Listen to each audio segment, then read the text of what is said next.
Okay.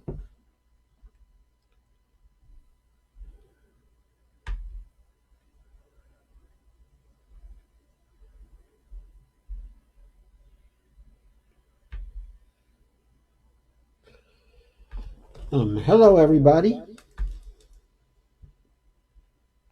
I'll adjust that a little.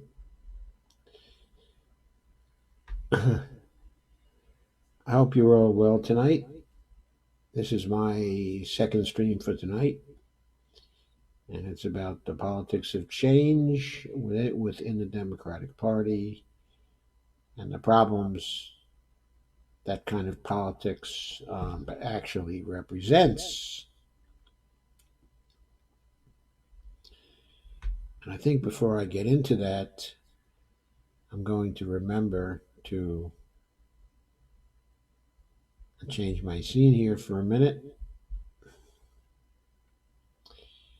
and show my share, like, and subscribe page and a link to my Patreon account. Please do share, like, and subscribe, and please become a patron. Thank you very much.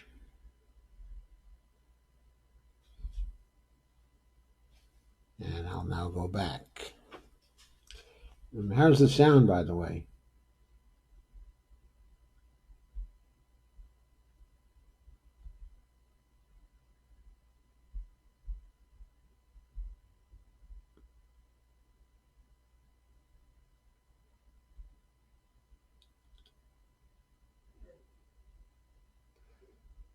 Okay, very good. Okay, share this, please.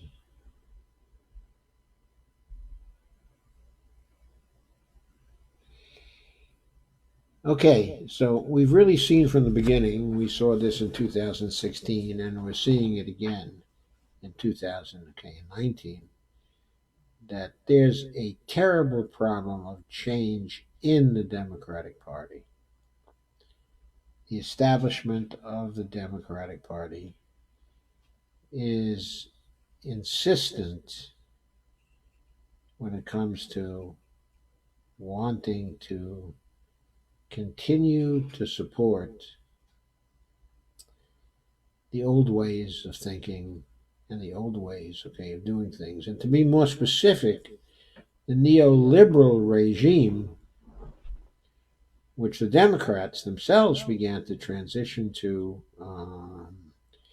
during Jimmy Carter's administration, and which was fully established during the Reagan, Clinton, Bush, I should say, the Reagan, Bush, Clinton, Bush, 43 that is, and the Obama period, and now finally in the Trump period. Attitudes, okay, of neoliberals, their extreme favoritism towards the market, their extreme favoritism towards private sector activity, and not simply private sector activity, but towards large businesses and multinationals, towards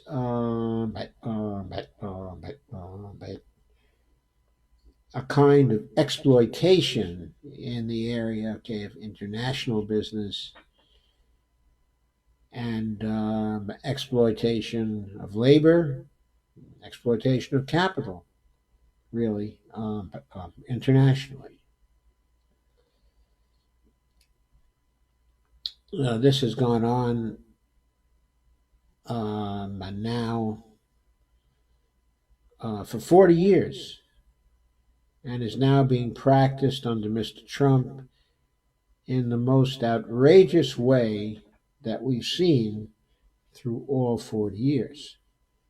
But we have to be very clear about the fact that even the Clinton periods,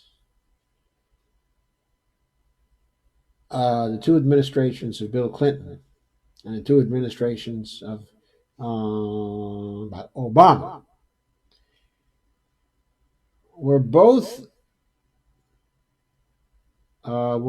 administrations, or all four administrations actually, 16 years of preference for and implementation of solutions that were neoliberal in character and extreme de-emphasis of government intervention in the economy, unless that intervention was on behalf of big business, and particularly big business. Okay? In other words, that intervention always favored the neoliberal elites and was always about protecting them and protecting their profits. But doing whatever could be done to end the New Deal, which it can fairly be said was ended almost officially by Bill Clinton. But all through this time, we see nothing but policies that have been benefiting the neoliberal elites, including the media elites, the financial elites, the new industrial elites,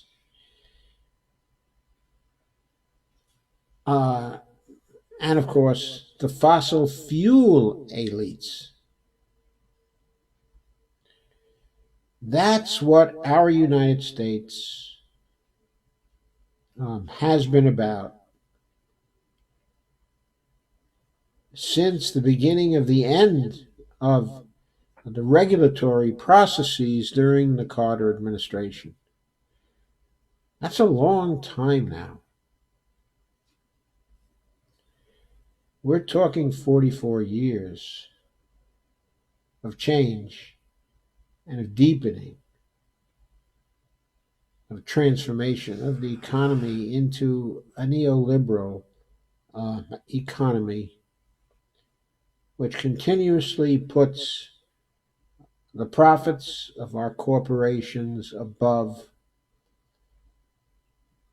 the well being of the people. It's been profits over people all through this time. And we see today it is still profits over people. Now it's even evolved, but to the point where it's half crony capitalism and half but simple fascism. And we're beginning to see more and more of that as time, is going on. So where do the Democrats stand? Where do the Democrats stand? They no longer are the party of FDR. They claim they're still that particular party, that they still favor the common man, that they still represent the interests of most of the people.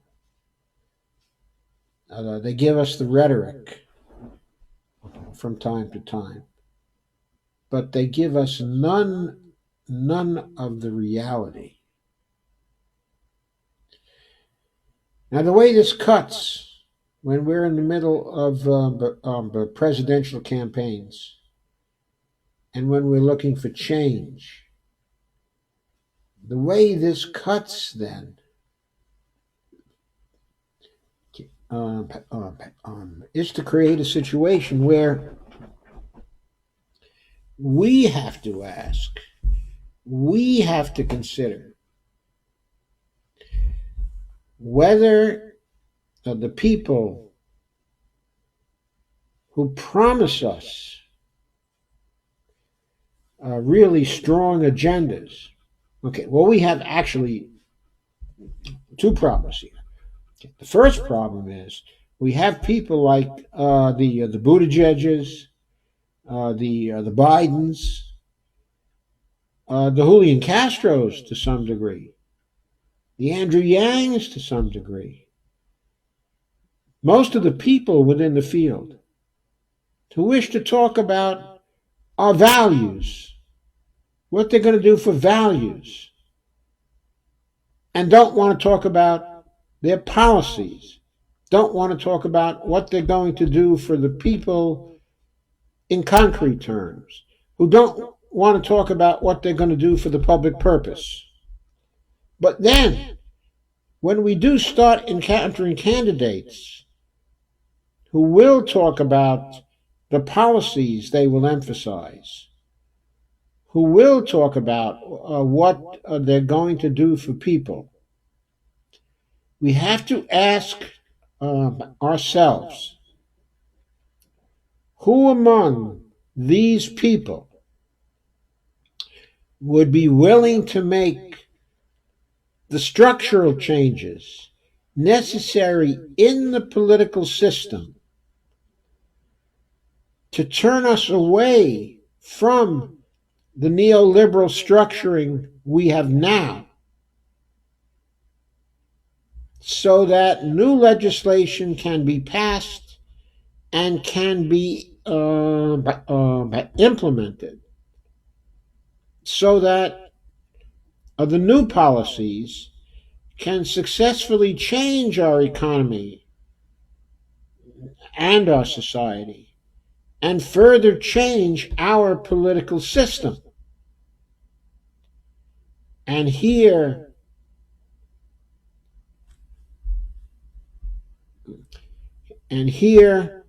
we have to ask of our candidates, we have to ask them what they will do to bring structural change to the political system and to the economy. And this is about, when I say structural change, this is about power. Right now, the economic elites, the media elites, the financial elites have all the power. As Dick Durbin said, I believe in 2007 or 2005, 2004, somewhere in there, he famously said, the banks run this place. He was talking about the Senate. And he said, the banks run this place. And he was angry about it, and he was disappointed. But he decided to live with it. He decided to live with it. Now, Chuck Schumer sold out a very, very, very, very long time ago. But I remember when Chuck Schumer was young and first came into the Congress. And he was liberal. He was from a liberal district. And he was liberal.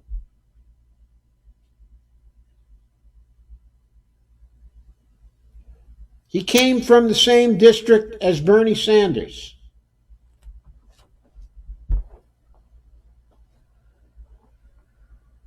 And he looked very liberal when he came in. Now he's the senator from Wall Street.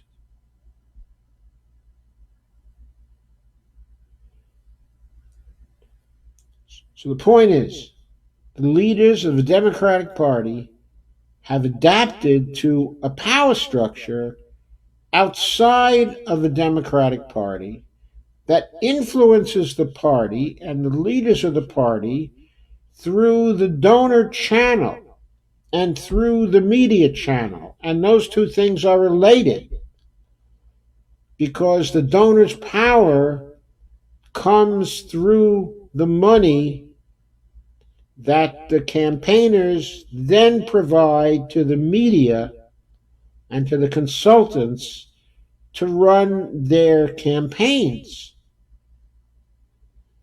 Now, this structure has to be dismantled. And this has to be done as part of the policy making and as part of a continuing effort by a counter movement to disempower this structure and this chain, of influence. That has to be dismantled. Now, when we ask ourselves, who is likely to dismantle that? Is it likely to be someone who has taken contributions from 23 millionaires, specifically Mr. Buttigieg? Is it likely to be someone who has taken money from 22 billionaires? I think that's Kamala Harris. Anyway, she is but close behind Buttigieg in the billionaire derby.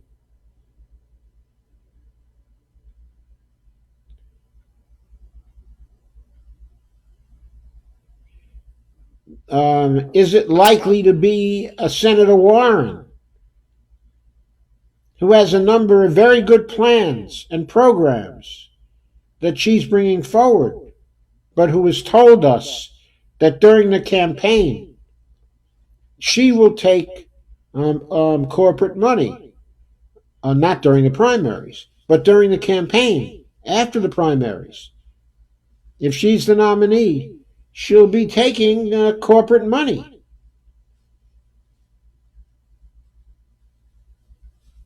She'll be going after whatever money she can raise from whatever source she can raise it. to try to counter Trump? Is she likely to pull the plug on this corrupt system? Or is she likely to try to pass her programs and when frustrated by the system, simply settle for halfway houses that will not solve our problems? We all know we have only a limited number of years left to bring the climate emergency under control. We all know that. We can't have half measures when it comes to the climate emergency. We need the Green New Deal to be fleshed out with specifics that work, and which will get us really below net zero emissions. I mean, net zero emissions, oh, that might be a start. But we've got to reforest. We've got to have agriculture that's sustainable.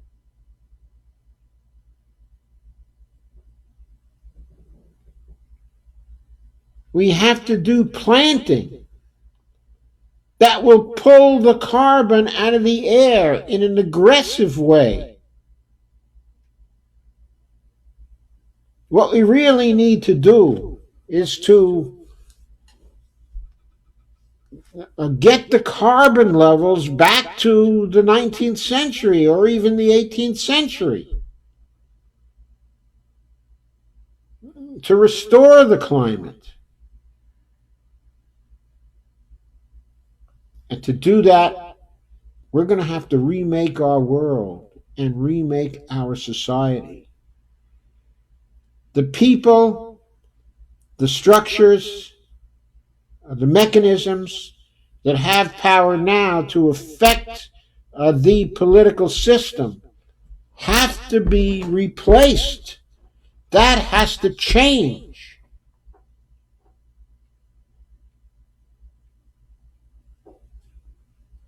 Who is most likely to do that? Who among the candidates? I think we all know the answer to that question. Now, we see that there are some people who think Tulsi Gabbard is a very good candidate and a very fine public servant. I share that view.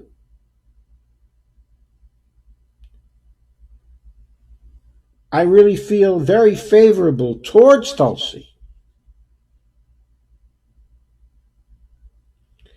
I think she's the kind of person who will do what is right and who will fight very hard. But other than the question I have about her, which actually relates to whether she yet has a movement behind her, okay, as Bernie does, I think that question is a very relevant one.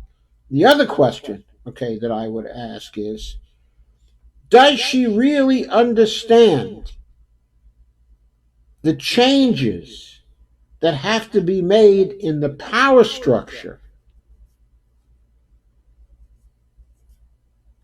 so that the people can be more influential in the power dynamics, so that the public purpose as defined by the people can rise to the top and can be reflected in the policy of the United States? We can't have these elites actually running things anymore. That has to go. That has to leave. We need, of course, a peaceful transition. But from where I sit, it seems to me the person who has the best understanding of the kind of transition we need, not only just in terms of the personal understanding, but also in terms of the collective understanding of the people surrounding him and his team and his allies and his associates in the Congress. This group of people that will coalesce in back of Bernie and in back of trying to bring change to the Democratic Party and to the nation. The only one who has the total resources, intellectual, social movement, social networking, knowledge of the system and how it works now, where it's weak, how it can be pushed, how it can be upended and then changed. Who has the best understanding of that? I'm sorry, I don't think it's Tulsi. But even though she might have the motivation, okay, to do the same thing, I don't think she has the understanding of how to do it yet. But I think that Bernie does.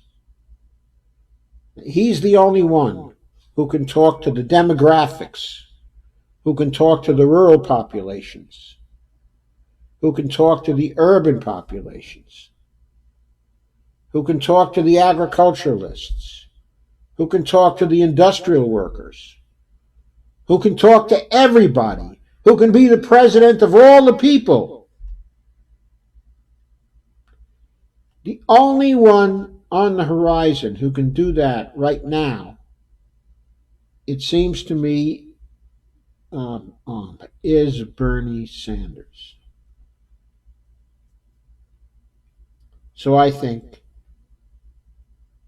that he's the best choice. Now, there are some who will say, yes, but it's absolutely necessary to end the regime change wars to do all this. And the best person to end these regime change wars, the one who has the drive to do it and the determination to do it, and who is so motivated to do it that we have to give her that, is actually Tulsi Gabbard. And I agree with that. I certainly agree with that. But that doesn't change the fact that there's more to do than end these wars. There's a movement, okay, to lead. There's a green agenda to lead. There's a political system and a political structure to reorganize.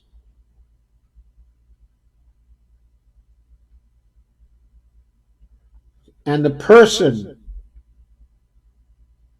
who has the motivation to do everything she can possibly do to end the regime change wars, Tulsi Gabbard, can easily do this from within a position inside of a Bernie Sanders administration. And he will do it. He knows these regime change wars are wrong. He knows the Palestinians have rights, and he wants to recognize them.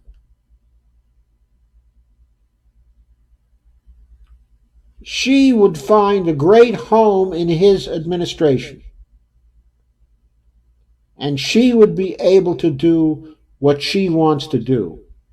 And meanwhile, she can learn of the rest of the game. She can acquire the rest of the perspective. So, okay, I think I've said enough, but before tonight, I've tried to give you an impression of what the scope of the tasks that face us and that face Bernie are. I've tried to give you my reasons for thinking that he's the only candidate who can fill our needs right now. The only candidate with a chance to win. So, I'm going to go and see what comments you've made. And before I do that, I do want to ask you once again to please share, like, and subscribe, and please become a patron at my Patreon page.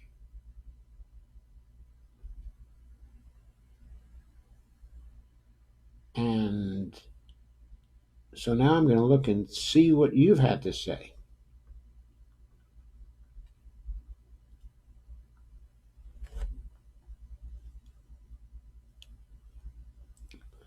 Divorce says, I think both Warren and Biden would have her too. And Divorce says she can do it as Secretary of State. Yes, honey, she can do it as the Secretary of State. She might also do it as the Secretary of Defense as well. She might also be able to do it as the Vice President. There are a number of spots that she can fill. And certainly, if something happens to Bernie, somewhere along the way, then, but she can be the president as well.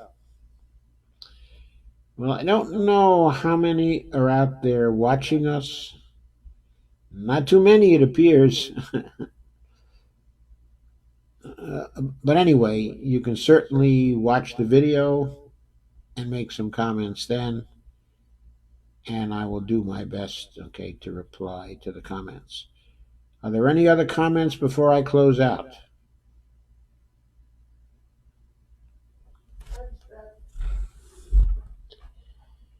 But sorry, honey.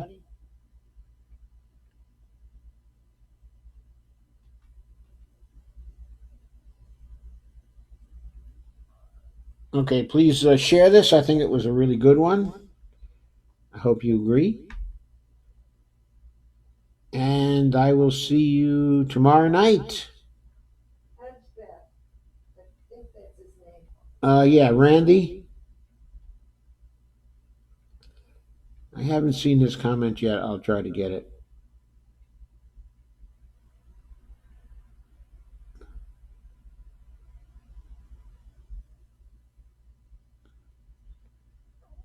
I think I have to go to the full page because actually right now I can't see this.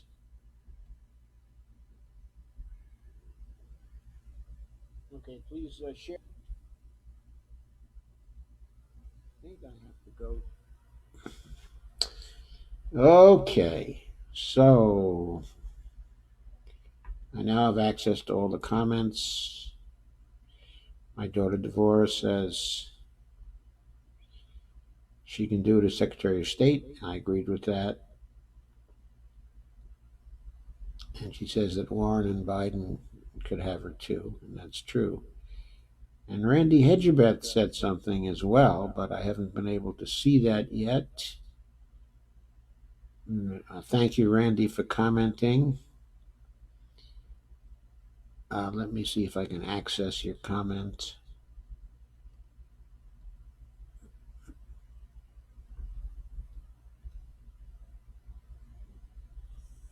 I can often see more of the comments when I make everything smaller. I still can't see Randy's comments for some reason. Let me check the other view. Maybe that will help me. Randy says, I'm in total agreement. Warren would be best chasing Wall Street. Yes, Randy, I think that too. And she could chase Wall Street.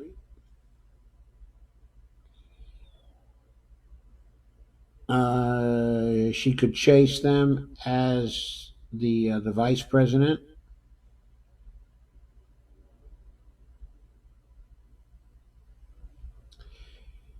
Okay. Also, Senator Warren is a law professor.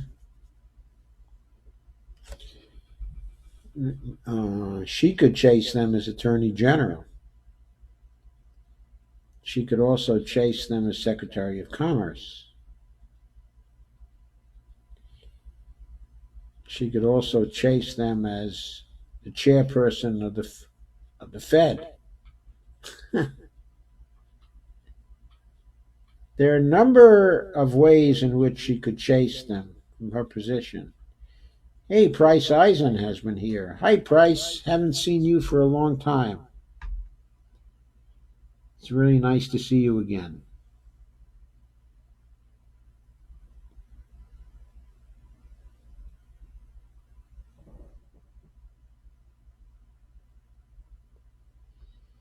So, any other comments?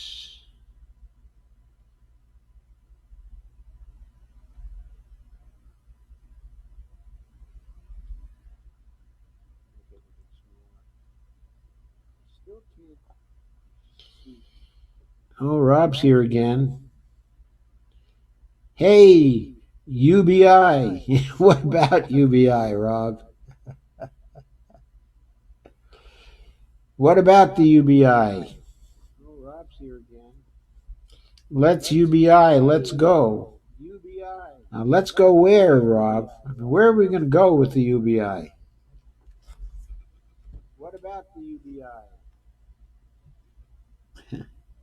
Let's UBI. Let's go. Let's go where, Rob? Where are we going to go with the UBI?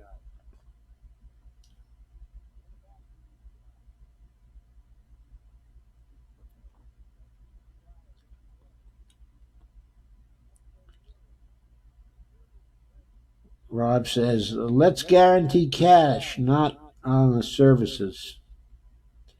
Why should we do that?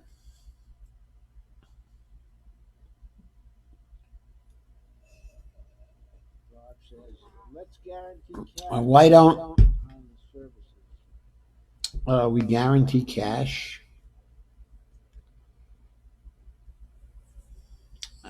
And also guarantee jobs. Why don't? Okay, and guarantee cash for those who cannot fit into the job guarantee program.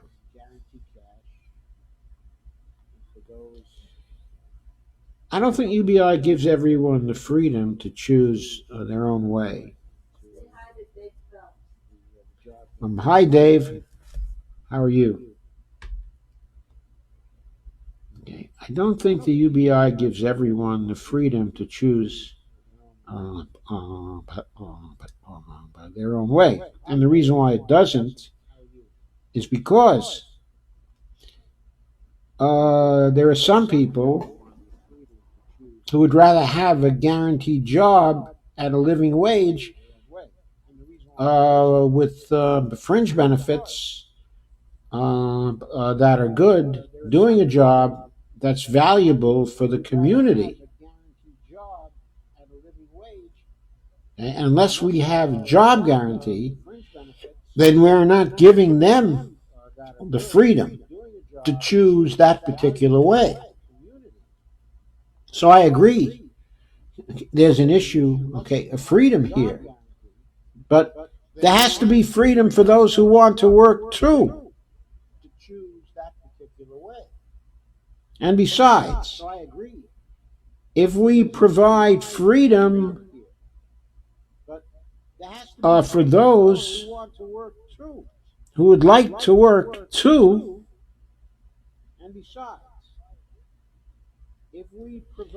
then we can afford to give, we'll have the policy space to give higher stipends to people who can't work or who won't fit in or who can't fit into the other areas of the job market.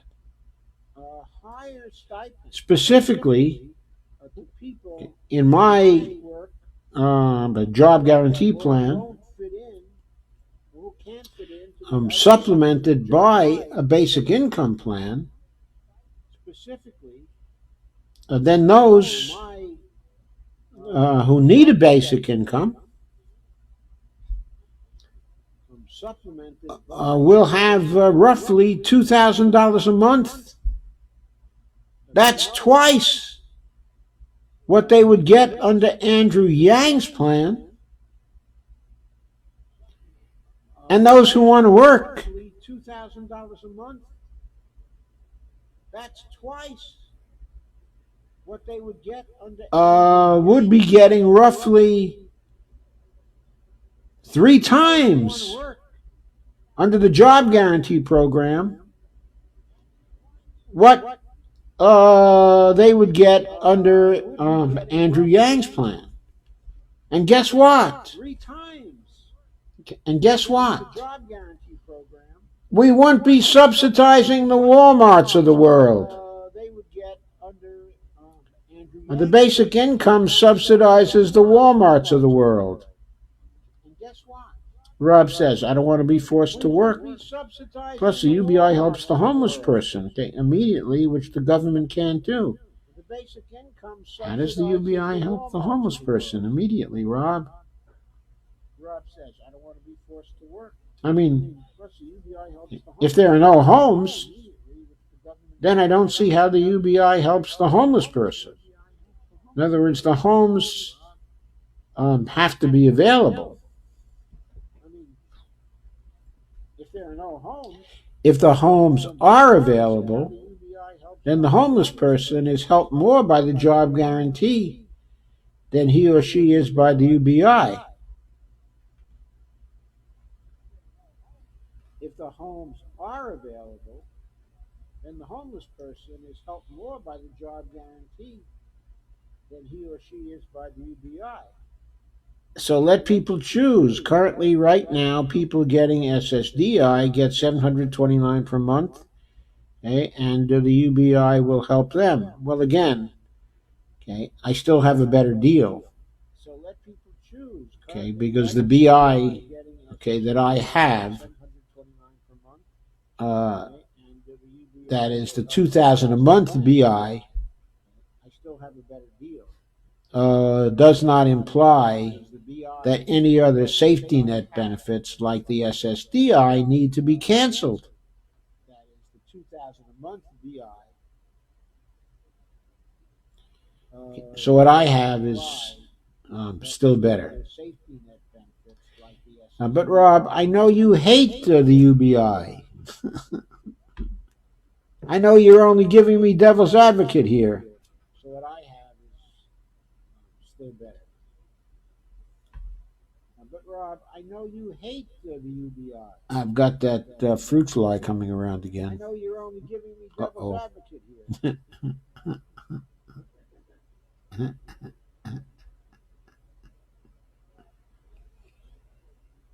I've got that fruit fly coming around. Read my previous comments. I did read your previous comments, so.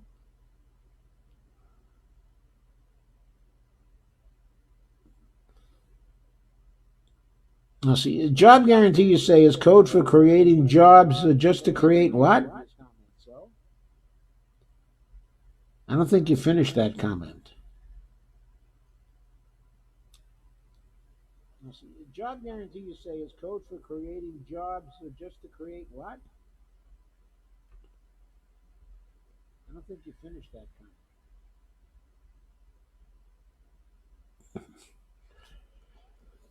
Okay, so please share this for me. Share, like, and subscribe. Check out my Patreon account. I'd appreciate that. Okay, so please share this for me. Any other comments? Share, like, and subscribe. Check out my Patreon account. Any other comments?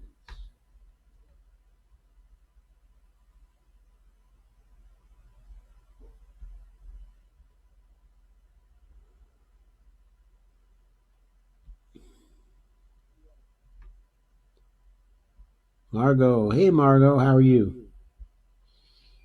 And Rob says it's better we let people opt in. I don't know about opt out, but I'm worried about that. Opt into what? And opt out of what?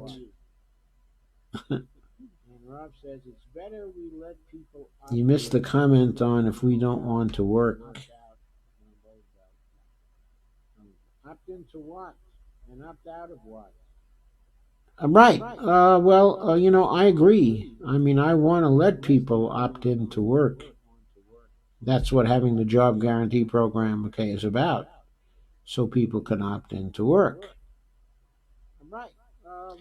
If people want to opt out of work to live on the basic income instead, then I don't mind that. I mean, I'm for that. It is, after all, set at 2/3 of a living wage. So it's a subsistence living. If people want to subsist, that's fine. I think they have the right to subsist.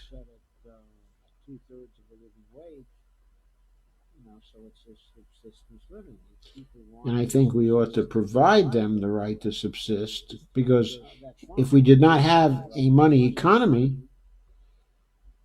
they would have the right to subsist. So the imposition of a money economy hurts their chances to subsist.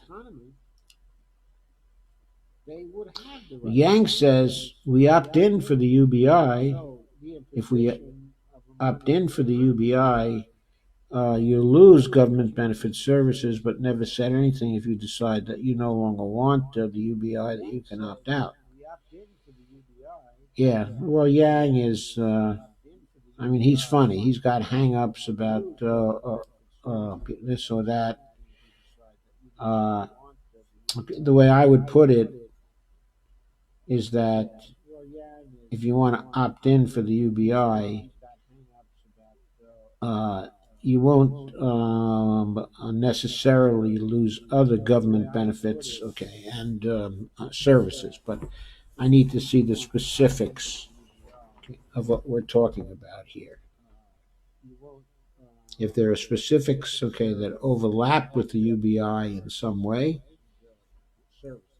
then perhaps the UBI would replace those. But if you wanted to opt out of the UBI, okay, at a later time, I see no reason why you would not be eligible to go back to the other government programs. I don't see any problem with that. So.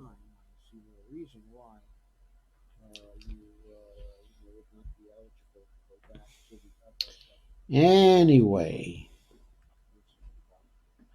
I think I'm about done, right? Unless there are any other vital issues. Okay, again, I hope you'll all share, like, and subscribe this. Anyway, I think I'm about done, right? I think this was a pretty important one. Share, like, and subscribe this. I think I gave a pretty good analysis of what we have to do and what we have to be aware of.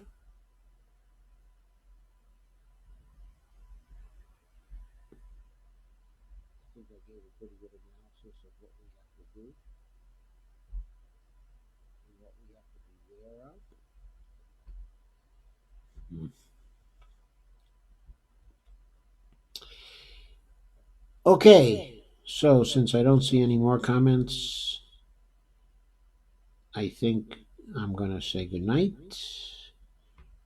And once again, I'll be back tomorrow at Okay. roughly 9 o'clock. Since I don't see any more comments, Enjoy your night, folks, and I will see you soon. night.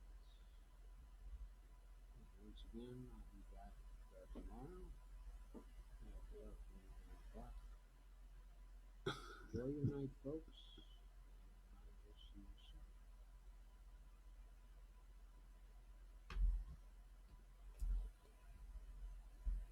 Do, do, do, do.